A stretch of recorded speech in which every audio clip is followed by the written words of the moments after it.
Alright everybody, I've got this Toyota hybrid here. I wasn't really planning on doing this, but I'll show you the trouble codes once I get back to the shop. But by trouble codes, if you were a parts cannon kind of guy, you would have got screwed here, because you would have called the the ABS module slash accumulator slash everything on this hybrid apparently. Because that's what the codes point to. But it's clearly got an issue with the front sensor here. So we've got all these here. These all look pretty normal. The discrepancy here, there is a little discrepancy here as well, but the major discrepancy is here. And you'll see as I go, it takes a while for it to take off, and when it does take off, it's very steep. And then when I come to a stop, boom, right there, right as the thing drops, the whole thing lurches forward. I'll even show you, there might even be a traction control light coming on. It didn't, but you're gonna have to take my word for it. The whole car lurches forward when that happens. I have not had the code for the accumulator come back yet, so I'm gonna kind of ignore those original codes and go on my own thing. It seems like this old guy doesn't really drive this car at all, so alright. So we'll do it again coming up to this stop sign. Again, we're on back roads. We're not going fast at all, as you can see. Boom, right there. Right as that, what is it, right front sensor decides to drop out on us, that's when we have an issue with the ABS. So that's what I'm going with right now, because I have not been able to duplicate trouble codes. So I'll pull them up here.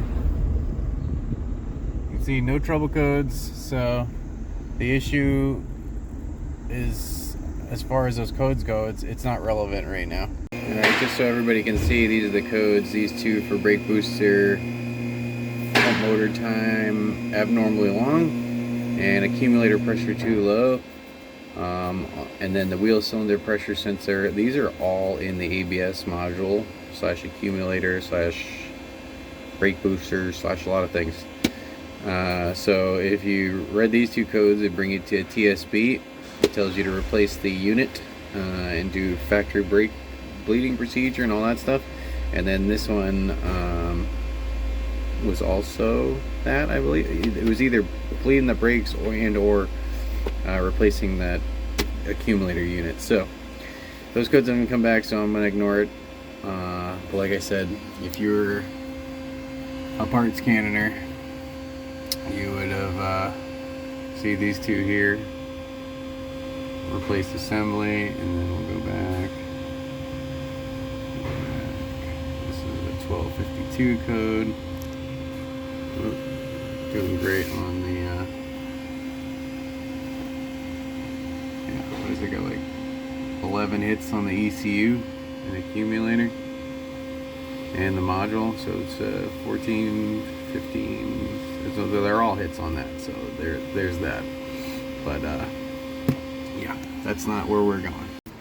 Alright, I'm observing both front sensors, and you can see how incredibly rusty it is. What I'm assuming on both front sensors is that the ABS sensor has now got too much rust underneath it, and that is causing it to be too far away from the tone wheel in here. So I'm gonna try to get some time to get them. Hopefully I'll be able to remove them and they won't break, and then I can clean the rust underneath them, but I gotta get approval for that first. Alright, I got them out of the knuckle. Everything came apart real easy. You can clearly see that there is a lot of rust there. So I'm going to clean up this and clean up that, and do the same to the other side, and I'll bring you back when I go for a test drive. Alright everybody, so I've cleaned in here. As you can see, I had to get a like a Dremel angle grinder with a die bit to get in some of these closer to the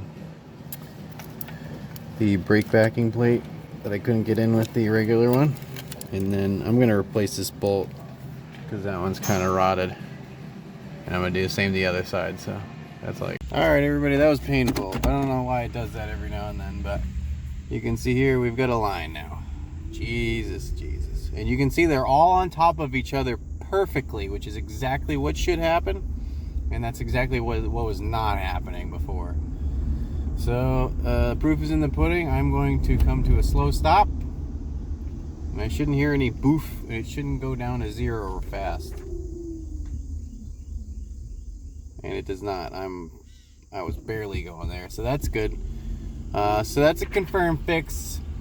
I really don't have anything else to say here. This is going on the new channel, CAN Bus Kenny. I'll also post it on my other page, Kenny's Tool Review. And so they'll be on there both. Again, you're going to want to subscribe to CAN Bus Kenny if you want more diag video. And you're going to want to subscribe to Kenny's Tool Review if you want more tool reviews. Other than that, I'd like to thank you for watching and have a great day.